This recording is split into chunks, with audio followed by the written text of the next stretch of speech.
Now that harmony was beautiful, wasn't it? Wow. So good morning, Chapel Hill. We're so glad that you are here this morning. Welcome again. And we're in this sermon series titled The Easy Yoke. And we're learning from Jesus how to live a less anxious life. Now, I take full responsibility for the title, Life Without Anxiety. That is not our goal, because who lives a life without anxiety? It's a person who's not breathing. So that's not our goal in this sermon series, right? This is not Jim Jones up here trying to get you to drink Kool-Aid. That is not our goal. So we're looking at this easy yoke, life with a whole lot less anxiety, and I'm going to be purposefully redundant, okay?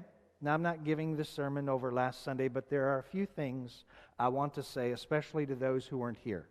And this is the first thing. The presence of anxiety in anybody who is alive is unavoidable. But the prison of anxiety is optional. So this morning, for those who are deeply Shocker fans, it's like fighting against grief this morning. And when I was studying psychology, one of the things that I had a particular interest in was sports psychology. Now, the Shockers have lost 2 games in a row. And there are many on social media who are saying the sky is falling, the sky is falling, the sky is falling. But here's the thing. The Shockers do not need to learn how to play basketball. They know how to play basketball. What is the issue? Too much anxiety, if you're reading the chart, causes us to perform badly. Now the Wildcats, just a little equal airtime here. You see, the sweet spot of anxiety is to have just enough anxiety. So, last week, I picked on the Cats a little bit and said their last play, they did not have enough anxiety, which is why he just kind of walked down the court. The clock is ticking off. It's like, are you aware the clock is ticking off? Now, see, there are times when you need a little bit of anxiety to be at your best, but you don't want too much. That's why we call it the sweet spot of anxiety. Now, what I'm talking about is universally true. It is not just for athletes. It is true for parents, if you're a parent. It is true if you're married. It is true if you are gainfully employed. It is true if you're a friend. This is universally true, that there's a sweet spot of anxiety. If you're in a place where there's not enough anxiety, guess what happens to the human being? We become bored. So you take a student who's bored in school, they're not going to perform well.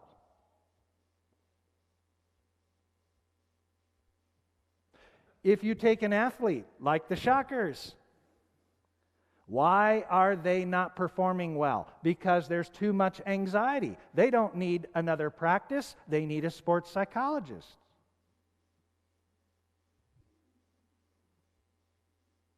You deal with the anxiety and you will affect the performance.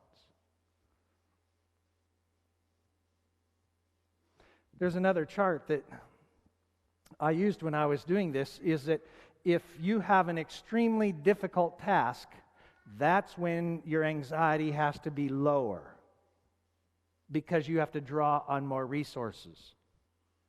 If you have an easy task, your anxiety can be high and you'll still do it. But the more difficult the task, the lower the anxiety has to be. Now, do you see how this is universally true for any situation, any relationship that we find ourselves in? Now, Max Lucado has written a book titled Anxious for Nothing. It's his most recent book, and there's a group studying this book Thursdays at 9:30 at Larksfield Place. It's for women. If you're a man, I'm sorry, but you're not welcome. That includes me. So I like what he says. See, we have to deal first, to break this down a little bit, we have to deal with the differences between fear and anxiety. They're different. And we tend to just equate them, right? So he says, and I think this is very accurate, fear results in fight or flight. He forgot to name freeze. That's the most common, where people forget what they know. That's what's happening with the shockers. Anxiety creates doom and gloom. Fear is the pulse that pounds when you see a coiled rattlesnake in your front yard. Anxiety is the voice that tells you never ever for the rest of your life walk through grass because, especially barefooted, there might be a snake somewhere. You hear the difference? Fear is when you see a threat. Anxiety is when you imagine a threat. And the imagination takes on a life of its own, and you go from A to Z. Now, some of you know what I'm talking about. Every single person, no matter your age or stage in life, we all have our own anxieties. That's why all of the people that are writing today, in one form or another, are naming that this is the age of anxiety.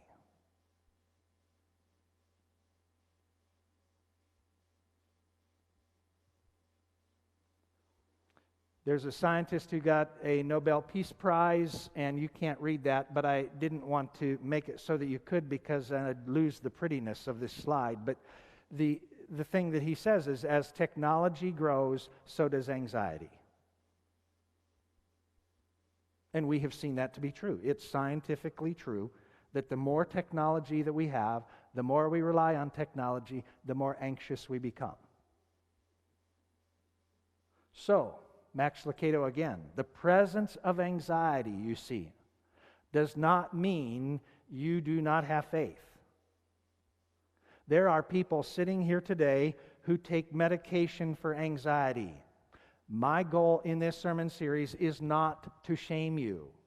It is not to say if only you had more faith, you wouldn't need to take medication. If you have an anxiety disorder, I hope you treat it the same way you would if you have diabetes. We don't beat up on people who take insulin for diabetes. Therefore, we shouldn't beat up on people who take medication for anxiety.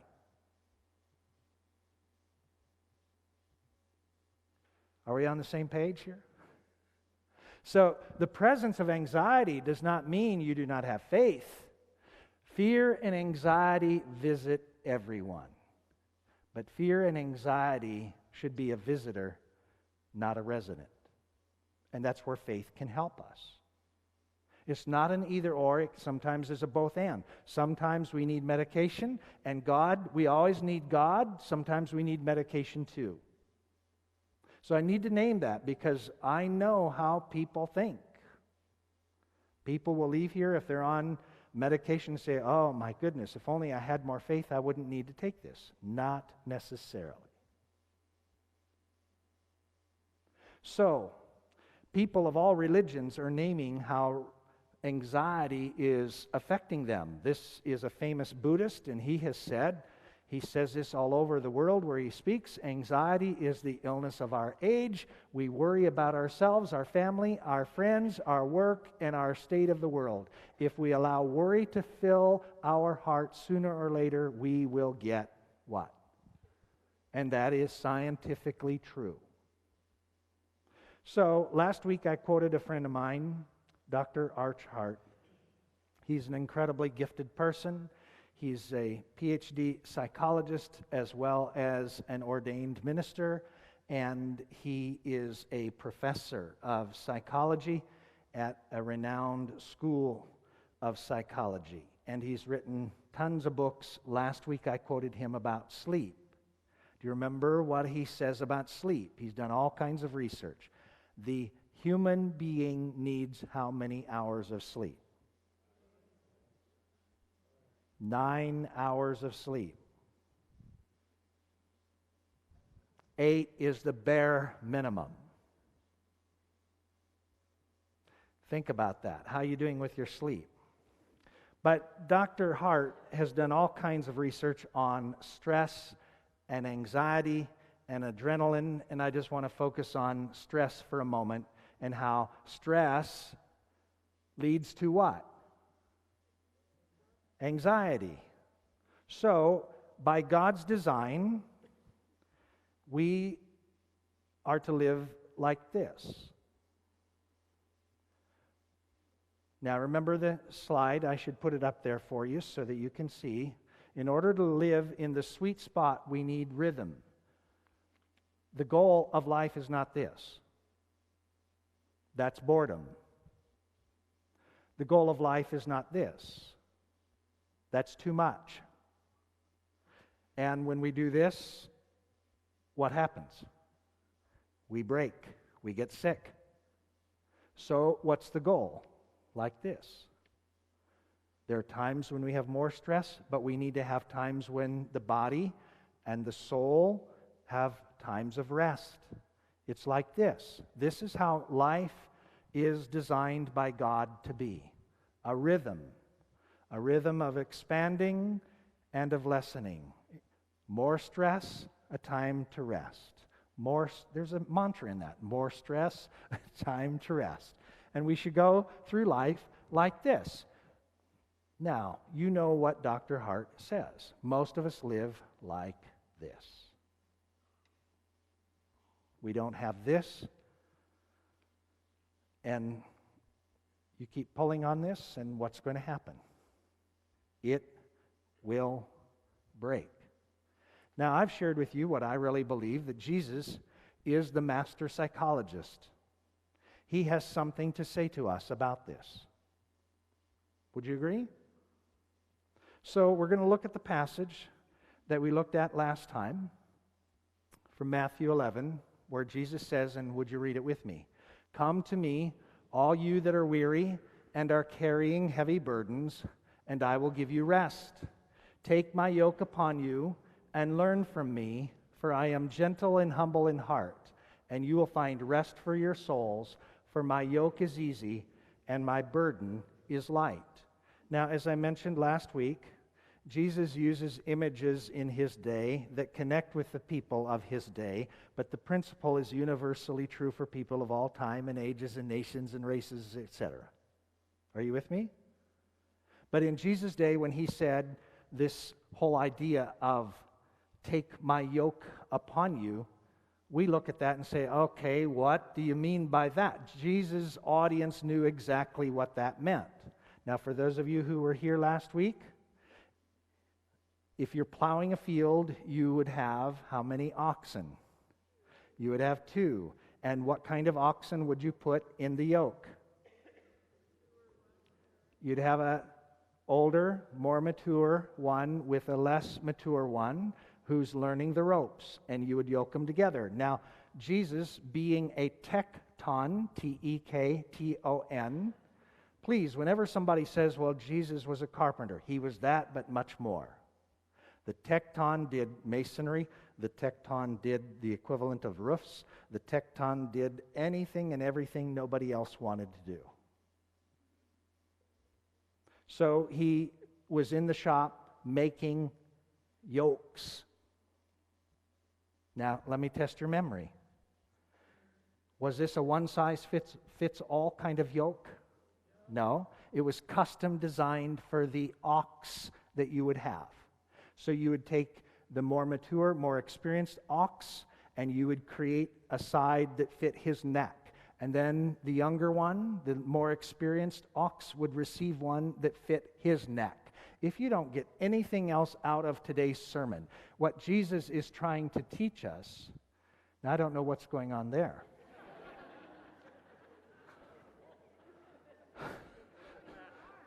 I think Jesus is saying, speed up.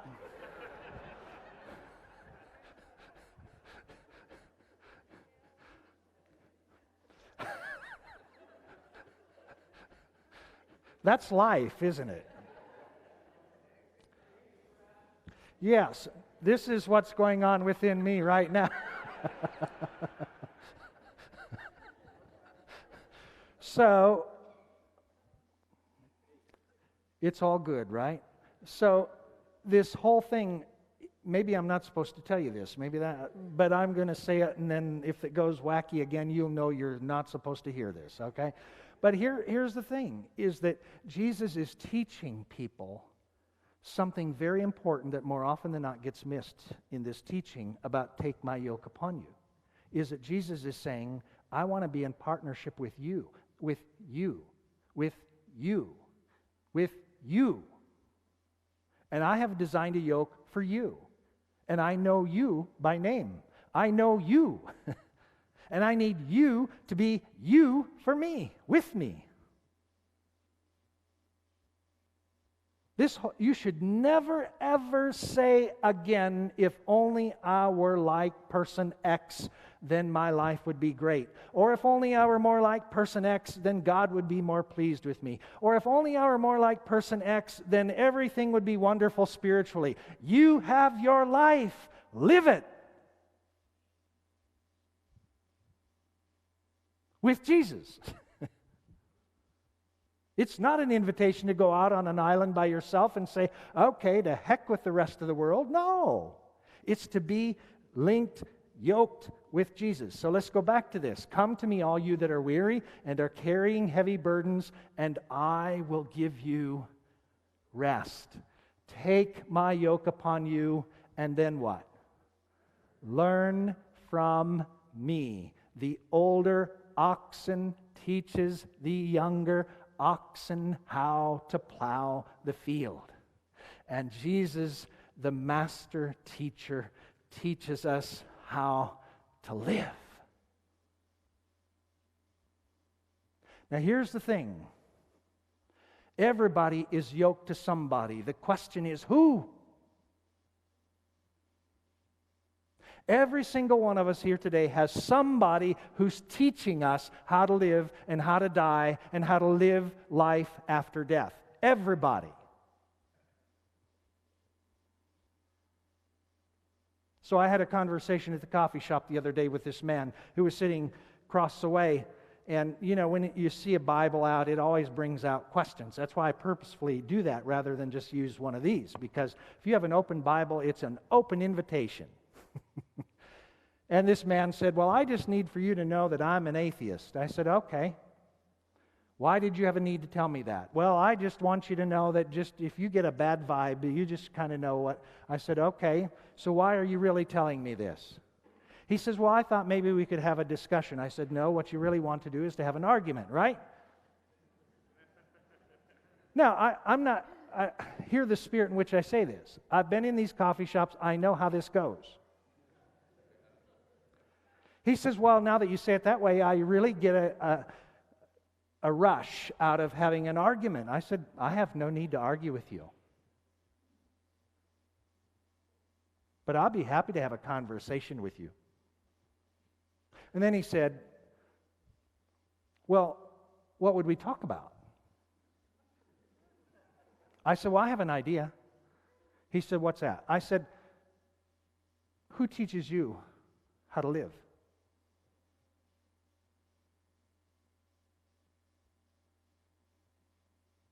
He said, well, that's a strange question. I said, you might think so, but I'm just curious. Who's teaching you how to live? And he kind of looks at me like, and then I said, and also, can you tell me who's teaching you how to die well? And I said to him at one point, we were having a very good, positive conversation. It was not in the least bit antagonistic, even if you sense that now. So I just said, you know, is somebody teaching you how to die well? He said, wow, you're kind of flippant. I said, no, I think it's really important.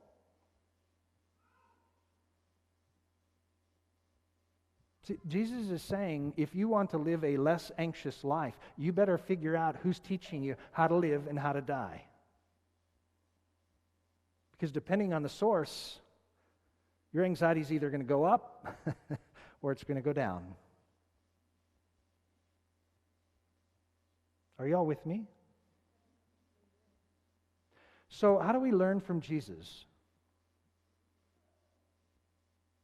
Last Sunday I talked about rest. Today I want to talk about relinquishment. I had to find an R. Relinquishing control. Now I know nobody in here except for me, has a control problem. Right? Are there any self-avowed, practicing control freaks in the room besides me? Confession is good for the soul. I see this kind of, the hand just kind of creeps up, and, I don't know that. Those of you who didn't have your hand up, can I tell you, you're lying in the house of the Lord. So, how do we learn from Jesus? See, he's saying, you can trust me. I'm gentle. I'm humble in heart. You'll find rest for your souls because my yoke is easy. My burden is light. You can trust me. So, what would Jesus teach us? And I just want to quickly look at a story. And it's one of my favorite stories in all of sacred Scripture, and I can't do justice to it today, but I'll at least introduce you to it. And it's the story of Jesus in the Garden of Gethsemane. I think it's one of many, but it's a very important story about relinquishment. But here's the thing that we have to, first of all, learn from Jesus. Is that if you read these texts from Matthew and Luke, I've purposefully not put them up there because we get focused on reading them correctly rather than hearing them. And if you look at Matthew and Luke as Jesus is in the Garden of Gethsemane, we want to rush to the relinquishment. But first, that's not what Jesus is teaching us. Let me just start with Matthew. Then Jesus went with them to a place called Gethsemane. Now, this is on Thursday evening of Holy Week. He has taught them about Holy Communion. He has foretold that Peter is going to deny him. And then Jesus goes with them to a place called Gethsemane, and he said to his disciples, "Sit here while I go over there and pray." And he took with him Peter and James and John, and he began to be grieved and agitated. Now, as you've heard me say before, I'm thankful that we have a Bible in English, but we would be better off to learn this in Greek, because we just don't get what's going on here generally. So when Jesus says to Peter, James, and John, "I'm grieved and I'm agitated," we say, okay. But when Jesus says, "I'm grieved and agitated," he is communicating out of his humanity. Do you know why we have 2 candles on the altar? It's not for symmetry. It is a way of teaching. Why are they white, not red or purple or pink or whatever? They are white because they symbolize Jesus in his humanity and his divinity. Historically, the reason why there's 2 candles on every altar in any kind of church is to symbolize that Jesus is fully human and fully divine. Now, historically, we've focused on Jesus' divinity. We haven't focused on Jesus' humanity as much. And what ancient Christianity has always proclaimed is Jesus is fully human and fully divine all at the same time. So Jesus is going to teach us something here, if only we will be willing to learn. He is teaching us that even he gets agitated and grieved. The Greek here is so passionate. It's like he is completely at the end of his rope. Now, is there anybody here who knows what I'm talking about? And when he uses grieved and agitated, it is conveying that he is anxious and fearful and depressed and distraught and is wishing. This is what people don't get in the English. He's wishing he were dead.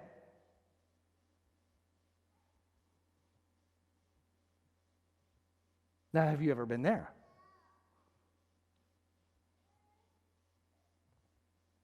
And what does he do? He goes to Peter, James, and John, and he says to them again, "I am deeply grieved, even to the point of wanting death." That's what the Greek says. And what do? They take a nap. One of the things that Jesus teaches us in this passage is that when you are at the end of your rope, the people that you are expecting to be there for you probably won't. Now, that's not negative, Nellie. If it happened to Jesus, it can happen to us.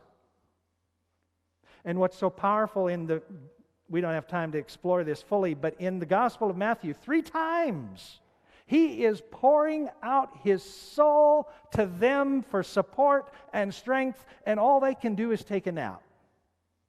He goes back to them 3 times.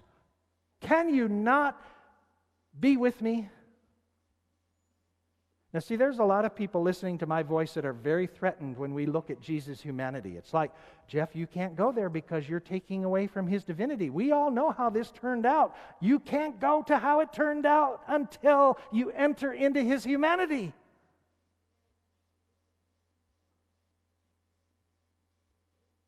Why can Jesus be trusted? Because he knows what it's like to be at the end of your rope.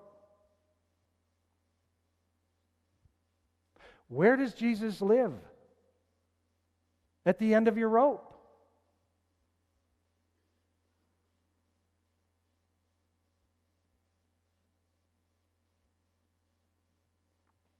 Now, real quickly, I keep saying that. I ought to stop saying that someday. But in the Gospel of Luke, Luke is a physician.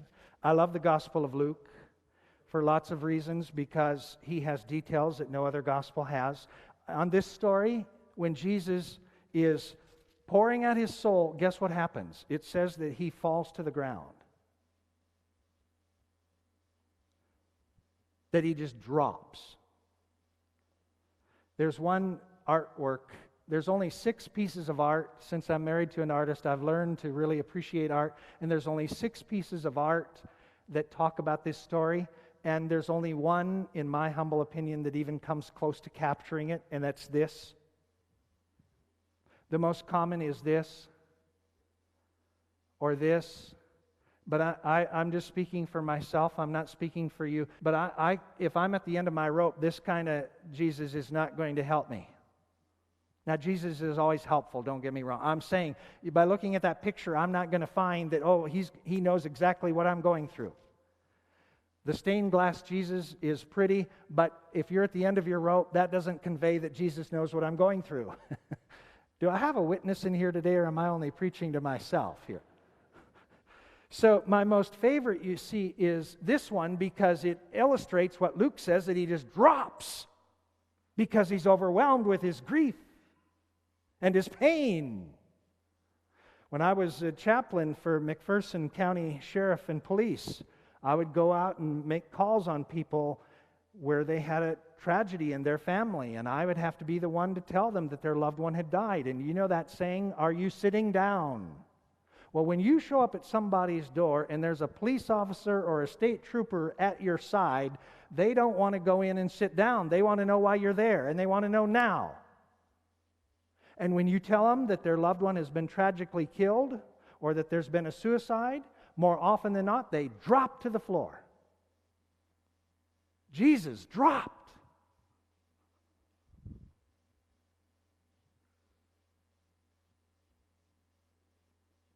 And Luke's gospel is the only one that describes a medical condition that happens under the most severe of human stress and strain, hematohydrosis, where you actually sweat blood.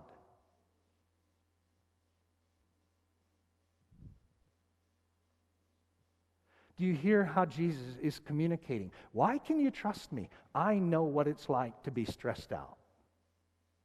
I know what it's like to be so stressed, so anxious, so discouraged that my body sweats blood. So what's the invitation for us as I close? You first let Jesus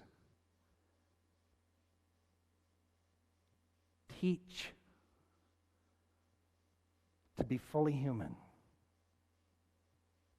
This idea that I'm a person of faith, therefore I don't cry. I'm a person of faith, therefore I don't ever get discouraged. I'm a person of faith, therefore I never experience stress. There's a Greek word to describe it: baloney. Nobody will ever trust a Jesus who can't identify with their humanity.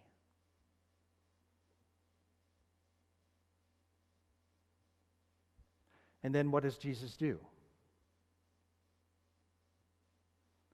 It's your favorite prayer, Suzanne. At the end of the anguish, he relinquishes. And I have a pastor friend, believe it or not, and he wrote the prayer that is in your bulletin. I hope that you will take it. It's a bookmark. And it's based on this story. And the prayer is, your way, your will, your time. It's relinquish. But don't relinquish until you feel the feelings.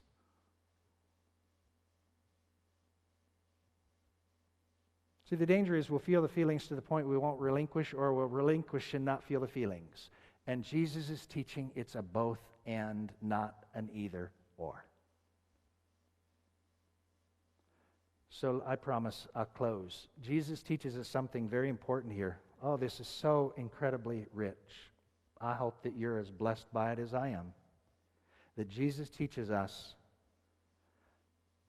that with the stressors of life, you abandon the outcomes to God.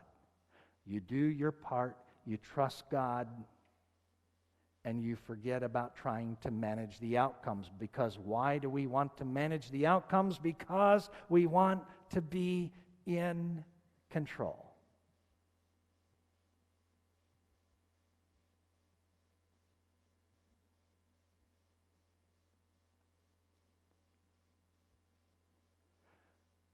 So how does Eugene Peterson say it? I love this. Are you tired? Are you worn out? Are you burned out on religion? Come to me.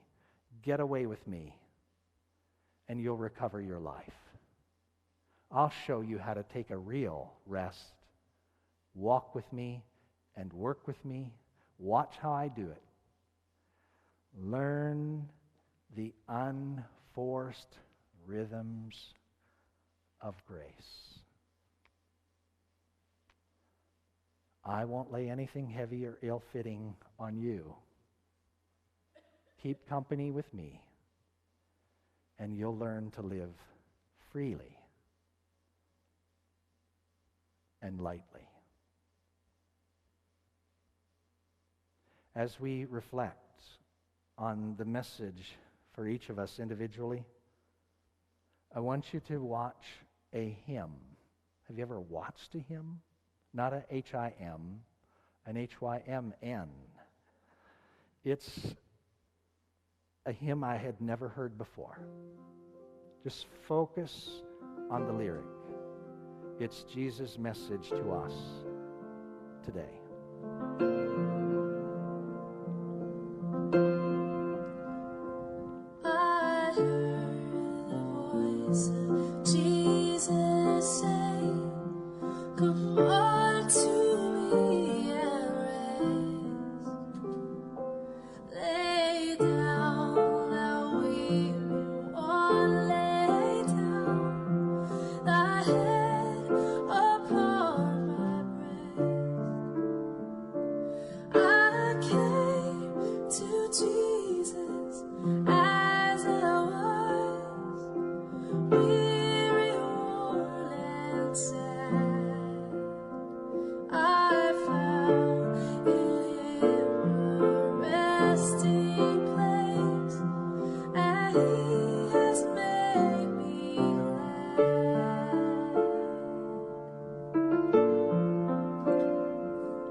till child